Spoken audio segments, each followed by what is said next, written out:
Καλημέρα κύριε Αργύρη Βιδάλη. Καλημέρα. Χαίρομαι και νιώθω πραγματικά ανθρώπινη συγκίνηση, γιατί βρίσκομαι σε ένα μικρό παλάτι λαογραφικού έρωτα. Έχετε συλλέξει εδώ στο Φαλακάδο πράγματα που χρησιμοποιούσαν οι πρόγονοί μας, η μητέρα σας, ο πατέρας σας, ο παππούς σας, η γιαγιά σας, ο προπάπους σας, και που τα έχετε μαζέψει με πολλή ευλάβεια και πολύ έρωτα, και μπορεί ο καθής να έρθει να δει και να θυμηθεί πράγματα και θάματα. Για πείτε μας λόγια για αυτή την έμπνευση που είχατε και για αυτή την προσπάθεια που κάνετε να μαζέψετε σε αυτόν τον τόσο μικρό χώρο τόσα πολλά σπουδαία πράγματα. Μετά από κάποια χρόνια ανακάλυψα αυτό το πλούτο των αντικειμένων τυλιγμένα μέσα σε λινάτσες και στα σεντούκια του σπιτιού απάνω. Τα άφησαν οι γονείς με την προϋπόθεση ότι θα ερχόντουσαν από Αθήνα να συνεχίσουν την αγροτική ζωή, αλλά πέρασαν 40 χρόνια, δεν μπόρεσαν να έρθουν και εμείς οι κληρονόμοι, εγώ, η γυναίκα μου κτλ. Ανακαλύψαμε ένα θησαυρό τυλιγμένα, όπως σας είπα, έτσι, και προσπάθησα να φτιάξω κάτι. Ήταν ο χώρος που προσεφέρεται για να γίνει αυτή η όλη κατάσταση και το 90% των αντικειμένων είναι τα αντικείμενα των προγόνων μας. Είναι τα μικροπράγματα της νοικοκυράς, τα αγροτικά εργαλεία των ανδρών της οικογένειας, το πατητήρι που ήταν σε αυτό το χώρο εδώ μέσα, θα σας δείξω σε λίγο, το αποδοχάρι ή αποδοχή του μόστου.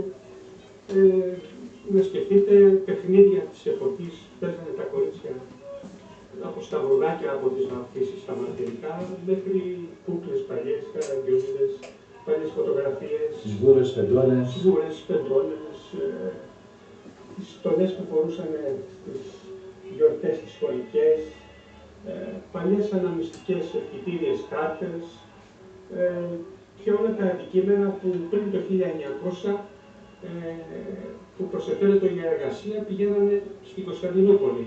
Γι' αυτό έχουν επιρροή αυτά τα αντικείμενα από Κωνσταντινούπολη. Διότι εκείνο το καιρό εκεί πηγαίνανε για εργασία. Πώς ξεκίνησε αυτή η ιδέα να φτιάξετε αυτό το, πότε ξεκίνησε αυτό το 1990. Άρχισατε να μπαίνει ως ιδέα στο μυαλό σας. Τι έγινε, ανακάλυψα πρώτα τα εργαλεία μέσα σε αυτό το χώρο κλπ. Και βρήκα το κινητήριο, ήταν όλο για να φτιάξω ένα μικρό χώρο για τους φίλους. Ανακαλύπτοντας όμως όλα αυτά τα πράγματα, κατάλαβα ότι αυτό το πράγμα δεν πρέπει να μείνει δικό μου, πρέπει να το βλέπει ο κόσμος. Και δεσμεύτηκα λοιπόν από εκείνα τα χρόνια, από το 1990 μέχρι και σήμερα που έχουμε 2005, να τα εκθέτω κάθε χρόνο επί 1,5 ή 2 μήνες όποτε μπορούσα, να τα βλέπει ο κόσμος. Και όλα αυτά με δική μου δαπάνη και μόνο. Και δικό σας μεράκι. Δικό μου μεράκι. Θέλω να πω ότι έχει περάσει πάρα πολλοί κόσμος. Τα αντικείμενα είναι αυτά που έχουν φθαρεί, τα οποία μπόρεσαν σε αυτό το σπίτι εδώ και σώθηκαν. Σε άλλα σπίτια δεν υπάρχουν πλέον, έχουν αλλάχτεί, λόγω που ανανεωθήκαν μετά πιο σύγχρονα κλπ. Αξίζει όμως να περιγράψω ορισμένα από αυτά. Ποια είναι αυτά που σας συγκινούν ιδιαίτερα και έχουν μια κάποια αξία για εσάς και συναισθηματική αλλά και ιστορική αξία? Πρέπει να σας δείξω εδώ ορισμένα πράγματα. Παράδειγμα, εδώ σε αυτά εδώ που για να τα χωρέσουμε βρήκα αυτόν τον τρόπο να τα κρεμάσω. Αυτά είναι οι τσιπίδες που πυρώνανε στο μαγκάλι οι γιαγιάδες και κάνανε μπούκλες στα μαλλιά. Τα μαρτυρικά από τις βαπτίσεις που μαζεύανε τα κοριτσάκια στην οικογένεια για να παίζουν. Τα καλλιτικά της νοικοκυράς, τσιπιδάκια, κοκαλάκια, παλιά μικροαντικείμενα, νομίσματα, οι βεντούζες, στέφανα γάμου, μικροαντικείμενα βιντελό, το παλιό σκυλάκι της εποχής του 50, ποιο σπίτι δεν το είχε. Δεν υπάρχει επισκέπτης που να μην το είδε και να μην πει ότι πράγματι είχαμε και εμείς ένα τέτοιο. Νομίσματα της κατοχής, ενδεικτικό του 22 με άριστα το 6, ένα έντυπο της Ιταλικής κατοχής, παλιά βιβλία που ήταν μέσα στα σεντούκια, από μαθητικά μέχρι ποιητικές συλλογές, κάποιες κλπ, θρησκευτικά βιβλία. Κάποιος μου είπε ότι έχουν μια σχετική αξία κλπ, γραμματόσημα. Μια στολή των Βαλκανικών πολέμων ενός θείου που μου το προσέφερε μια εξαδέρφη πέρυσι.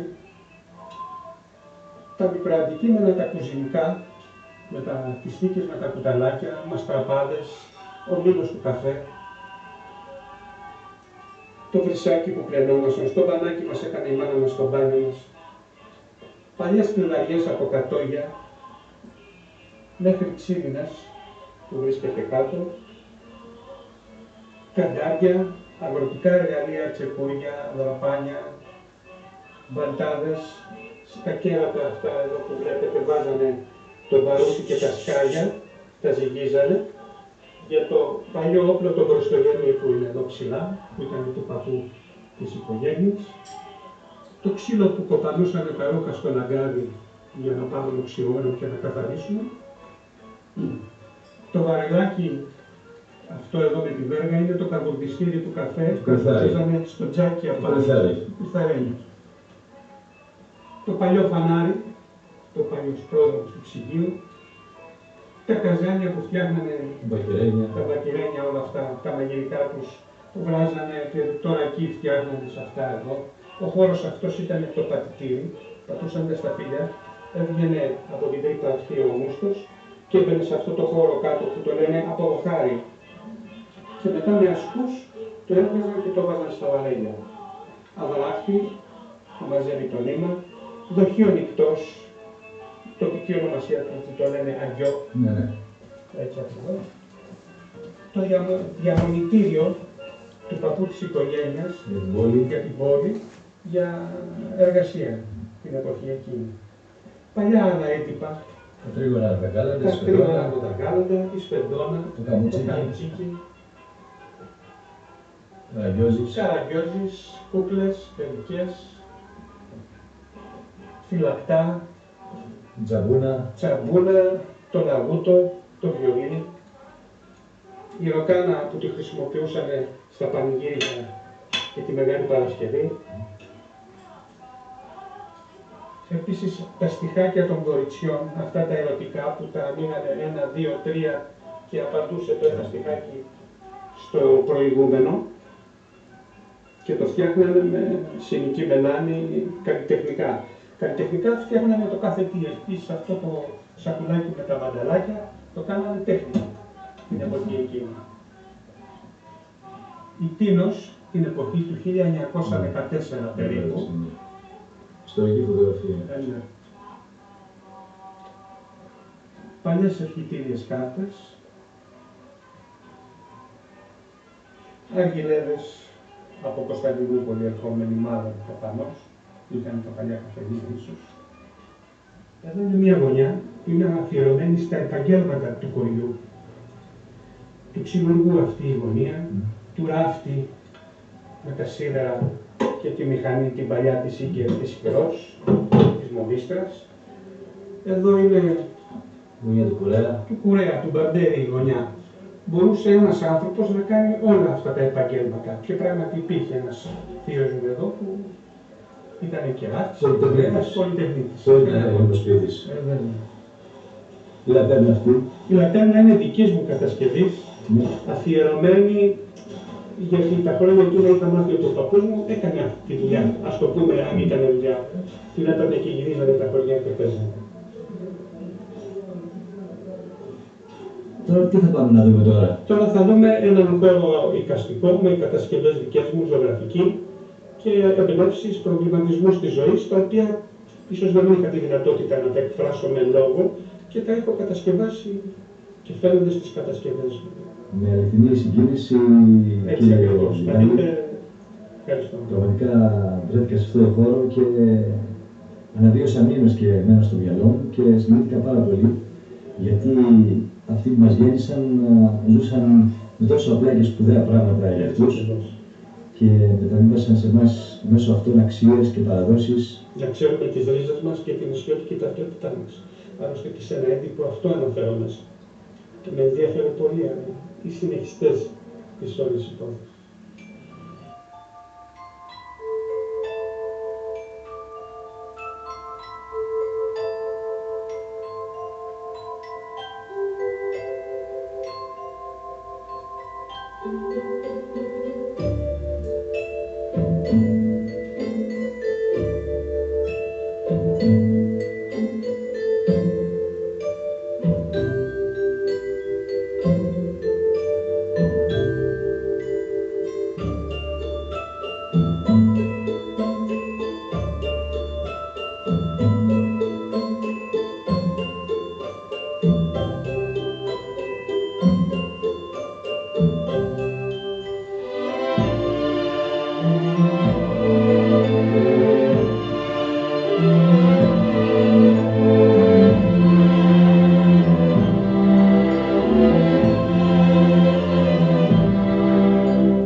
Εδώ βρισκόμαστε στον εικαστικό σας χώρο, στον προσωπικό σας πια χώρο, στη δημιουργία σας.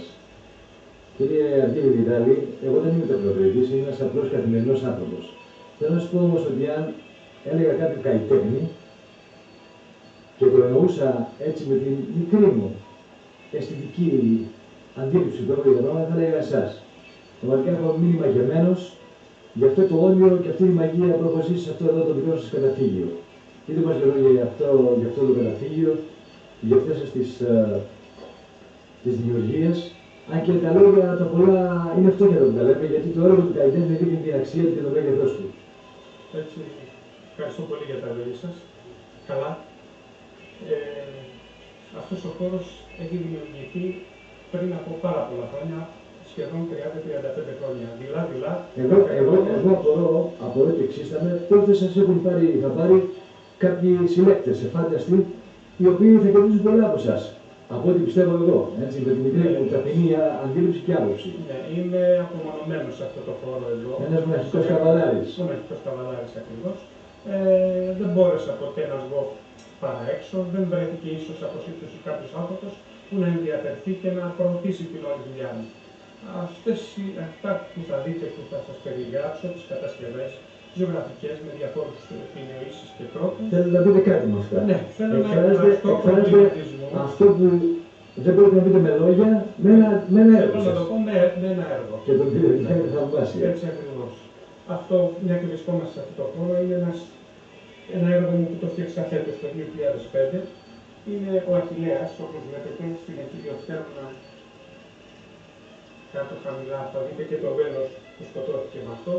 Ένας πλούσιος, αιματοβαμμένος, γιατί τον έχω φτιάξει και κόκκινο, μπορεί να έχει τη σύγχρονη ηθική σαν κατασκευή, αλλά είναι αρχαίος πολεμιστής. Έτσι μπόρεσε να το αποδώσει. Περιέχουν και ακτινοβολούν και νομίζω την ιδεολογική σας αντίληψη. Υπάρχει, ναι, και μια ιστορική αναφορά. Και φιλοσοφία σας για τη ζωή. Έτσι ακριβώς. Ας πούμε, αυτός ο πίνακας απεικονίζει την ιστορία του ανθρώπου, δηλαδή ο κύκλος της ζωής με τη φορά των δικτών του ρολογιού και τα διάφορα γεγονότα με αναθήματα, κάματα, όπως είναι η γέννηση, η βάπτιση, σχολείο, κατοικητικό προσκοπισμός, πορεία ειρήνης στρατός, αθλητισμός, γνωριμία, αγώνας, πολιτική, θρησκεία, κάματα, μια πόρτα στη ζωή μας και τα χρώματα, τα διάφορα συναισθήματα. Ένας μεγάλος πίνακας που τον έχω φτιάξει με το παπούτσι. Τον έβαλα κάτω, ανέβηκα απάνω του, ρίχνοντας τα χρώματα και ζωγραφίζοντας με τις κινήσεις έτσι το παπούτσι. Δεν τον έχω ακουμπήσει με το χέρι. Έχω φτιάξει δέντρα φτιαγμένα από πετόγριες, επινοήσεις με διαφόρους τρόπους. Ό,τι υλικό βρεθεί στα χέρια μου, προσπαθώ να του δώσω ένα μήνυμα. Παράδειγμα το λουκέτο, η ελευθερία, τα δέσμα. Εδώ έχω φτιάξει μία καρέκλα, την έχω ονομάσει ένας σύγχρονος μηνόταυρος, καταβροχθίζει ανταλλακτικά από μηχανήματα. Παράδειγμα και διακοσμητικά πράγματα διάφορα, που ομορφαίνουν ένα περιβάλλον. Μία ομπρέλα περιστρεφόμενη και τα κρυσταλλάκια μας υποδηλώνουν ότι είναι υγροκή. Εδώ έχω κατασκευάσει ένα σκηνικό που περιγράφει το Γολγοθά μου, το δικό μου Γολγοθά. Αυτός ο Ρωμαίος στρατιώτης, αυτός ο καταπιεστής, μπορεί να είναι ο πολιτικός που με κατευθύνει ή από το οικογενειακό μου περιβάλλον κάποιος ο οποίος με επηρεάζει. Με τα κλειδιά στο χέρι του, μου ανοίγει όποια πόρτα θέλει. Με το φανάρι στο άλλο χέρι, μου φέγγει το δρόμο που νομίζει. Με το κοντάρι με κεντρίζει, με έχει ενισοδεμένο. Αλλά το πνεύμα μου είναι φωτεινό διαργές, δεν σκλαβώνει. Και αυτό το σκηνικό το έχω ονομάσει ο Γολγοθάς μου. Αριστερά μας εδώ είναι ένας πίνακας που είναι αφιερωμένο στη λειψιδρία που είχαμε το 1993 στην Αθήνα. Αυτό είναι το σώμα μας στα πόδια του, η αλυσίδα που είναι τυπωμένη είναι το νερό που κυκλοφορεί μες στο σώμα. Ο διακόπτης ρουμπινές έχει χειροπέδες και από τη λύση πρέπει απαγόρευση. Όλο αυτό το συναίσθημα και το έντυπο της ΕΙΔΑ. Και χιουμοριστικό αλλά και καυτικό της εποχής του. Ίσως να ισχύει ακόμα. Εδώ έχω φτιάξει μια κατασκευή που είναι αφιερωμένη στην τεχνολογία του παρελθόντος, με τα γρανάζια και τις αλυσίδες που κυλιόντουσαν τότε τα μηχανήματα, τα εργοστάσια, οι κατασκευές, διότι τώρα αυτά φυσικά γίνονται όλα με κομπιούτερ. Εκφωνεί, προβάλλει slides με περισπερχόμενους καθρέφτες, δείχνοντας την ιστορία της Ελλάδος από τα αρχαία χρόνια μέχρι σήμερα. Περιστρέφει τις εικόνες. Βγάζει ήχους πλοίου, τρένου. Καπνίζει, περιστρέφεται με αέρα, μαζεύει νήμα, θυμίζει τους αργαλιούς και όλη του η λειτουργία γίνεται με μοτέρ και κυρίως με καρνιά, σούργας.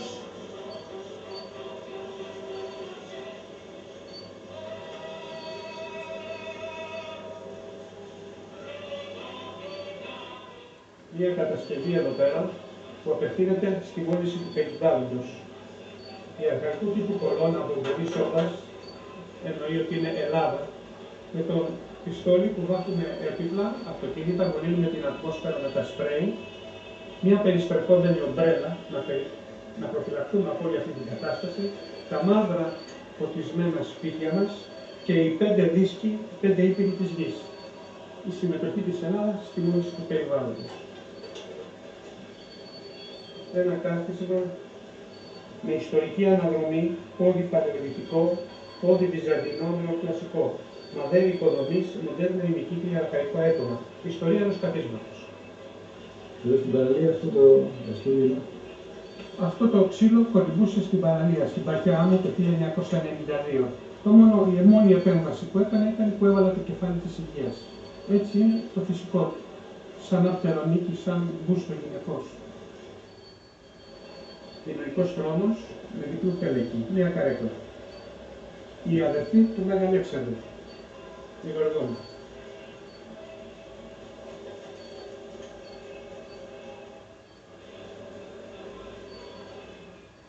Σε αυτή την αρχαϊκή τύπου κολόνα περιγράφω την ιστορία της Ελλάδος και την αποδίδω με χρώματα. Στη βάση, κάτω-κάτω τα λευκά, τα αρχαία χρονιά. Τα κόκκινα βυζαντινά, μαύρα τουρκοκρατία σκλαβιά, πράσινα απελευθέρωση, ελπίδα για μέλλον και το μέλλον γκριζάρι ασπρίζει.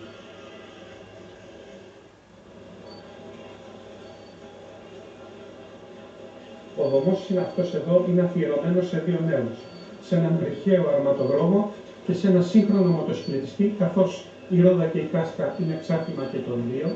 Η αλυσίδα του χρόνου κρίκο-κρίκο ενώνει αυτούς τους 2. Οι 2 δείκτες, ο ένας μπορεί να λέει Ρώμη όπου γινόντουσαν αρματοδρομίες, και ο άλλος δείκτης είναι η πίστα των motocross που τρέχουν οι μοτοσυκλετιστές.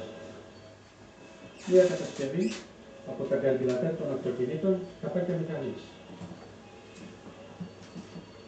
Είναι στο κοινοβούλιο. Ναι. Εδώ βρίσκονται οι 300 βουλευτές του 2004, το έχω ονομάσει χαριτολογώντας η εκδίκηση του ψηφοφόρου. Τους περιστρέφω με την κίνηση του ανεμοστρόβιλου που παρασέρνει τα πάντα στο πέρασμά του, χαριτολογώντας του μέτρο, εκδικώντας τους για τα δεινά που μας προκαλούν και τους χτυπώ και τα καμπανάκια να φωτιστούν και να διαφερθούν πραγματικά για μας.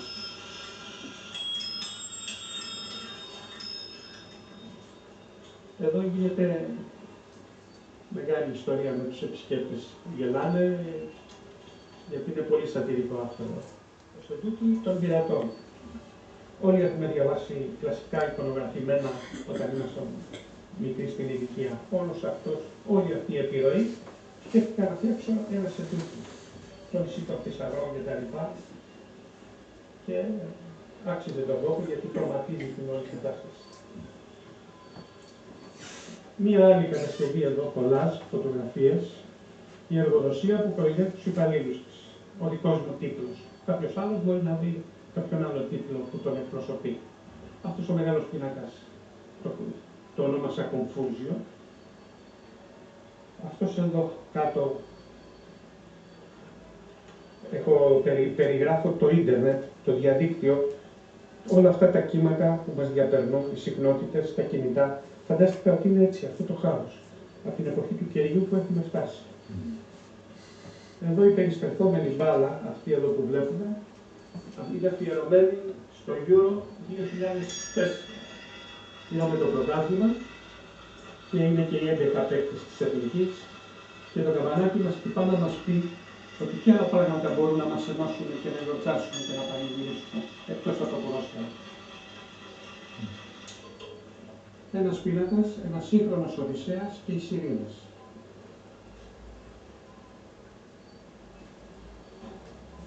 Μία καρέκλα βασανιστήριων που είναι αφιερωμένη στα ΜΜΕ, στις τηλεοράσεις, στα reality, στις διαφημίσεις που μας βομβαρδίζουν καθημερινά με αυτά τα πράγματα. Ναι, καθιστώντας μας πνευματικά ανάπηρους. Έτσι ακριβώς. Φετινό μου έργο και αυτό με μαγνήτες, ηλιακά συστήματα, τα οποία μπορεί κάποιος να αλλάξει το σχέδιο ανά πάσα στιγμή, να δημιουργήσει κάτι δικό του. Ένα δικό του σύμπαν. Έτσι, μπράβο. Ένα δικό του πράγμα. Ζωγραφική, τεχνοτροπίες, διάφορες. Ένα παράθυρο με ένα νησιώτικο τοπίο. Δεν θέλω να επαναλάβω, κύριε Αργύρη Βιτάλη, τα κουπλιμέντα που είπε προηγουμένως. Ό,τι είπα το εννοώ και δεν το παίρνω πίσω. Θα φύγω μαγειμένος από αυτό το καταφύγιο εδώ στο Φαρατάδο και θα είμαι βέβαιος ότι θα έρθουν πολλοί να επισκεφθούν αυτή τη μικρή σπηλιά του έρωτα, αυτό το μικρό παλάτι της οικαστικής και της παράδοσης και είμαι βέβαιος ότι θα ξαναπούμε με άλλες δημιουργίες σας πολύ γρήγορα. Πείτε μας δύο λόγια, έτσι κλείνοντας αυτή την ωραία κουβέντα μας, ως κατακλείδα. Ευχαριστώ πολύ για την μεγάλη συγκίνηση που δείξατε για αυτό το χώρο, που λίγοι άνθρωποι επισκέπτονται και εκφράζουν τη συγκίνησή τους. Ευχαριστώ όλους όσοι έχουν περάσει από εδώ και έχουν δει όλα αυτά τα πράγματα. Θα πρέπει να τα δουν και περισσότερος κόσμος και ιδίως μικρά παιδιά, γιατί εξιστορούν μια ιστορία, μια ζωή όλη αυτή την όλη κατάσταση. Είμαι βέβαιος ότι ο Δήμος Εξομβούργου και ο καλός του Δήμαρχος θα εντάξουν όλες αυτές τις δημιουργίες στις πολιτιστικές δραστηριότητες του Δήμου Εξομβούργου και πολλοί επισκέπτες θα έρθουν και μέσω αυτών των διαδικασιών. Τον ευχαριστώ πάρα πολύ, τον κύριο Βιοντινά. Έδειξε την ευαισθησία του, κατευθείαν στέλνοντάς σας εδώ, ώστε να δείτε το χώρο και να μπορέσετε να τον μεταδώσετε και έξω. Το μονό προς τούτο, γιατί πραγματικά μου δόθηκε η ευκαιρία να συγκινηθώ πάρα πολύ, κύριε Βιτάλη. Το λέω με κάθε ειλικρίνεια. Ευχαριστώ πολύ. Να είστε καλά. Θέλω να σας ευχαριστήσω για τη συγκίνηση και τη χαρά που μου δώσετε και να σας ευχηθώ να είστε ευτυχισμένους και να μας δίνετε τέτοια πράγματα. Έργα ψυχής, έρωτα, δημιουργίας, φαντασίας, ζωής, που μας αφορά πραγματικά όλους. Και ως εικαστική προσέγγιση αλλά και ως λαογραφική προσέγγιση. Σας ευχαριστώ πάρα πολύ. Ευχαριστώ πολύ και εγώ.